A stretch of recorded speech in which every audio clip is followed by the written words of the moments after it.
Tuyong bulan ni Agosto, pigseselebrar sa Pilipinas ang buwan ng wika. Alagad aram pa daw kan mga estudyante asin iba pang Pilipino ang saysay kaini.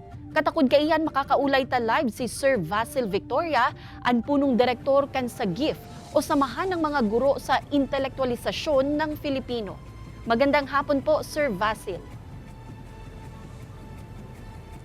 Maray na hapon naman po sa gabos na nagdadalan sa indong programa.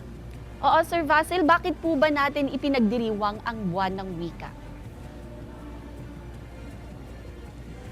Actually po, nung una, ang pagdiriwang nito ay Linggo ng Wika, pero dahil kay Pangulong Fidel V. Ramos sa kanyang Proclamation 1041, ginawa itong buwan ng wika. Pero bukod sa batas na ipagdiriwang ang buwan ng wika, ang katotohanan kung bakit may buwan ng wika, sapagkat sa buong mundo tayo lang po ang kais-isang bansang hindi nagpapahalaga sa wika, kaya kailangan pang ipagdiwang.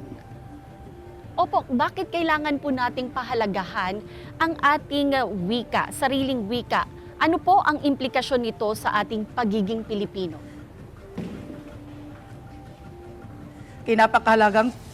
Pahalagan po natin ang sariling wika sapagkat malulusaw tayo sa mundo kapag hindi natin ito papahalagahan.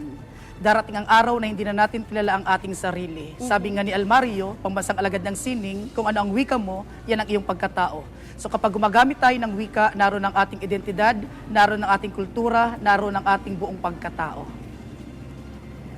Opo, Sir, huling katanungan na lamang po, apela po natin o mensaheng nais nating ipaabot sa publiko ngayong buwan ng wika. So bilang edukador ng sa wikang Filipino, nais ko pong linawin na ang wika natin ay hindi lang Filipino-Tagalog. Ang Bicol ay isang ganap na wika. Gamitin po natin ang wikang ito. Gamitin po natin ang Bicol, mag-Bicol po kita para day magadan ang satuyang wika.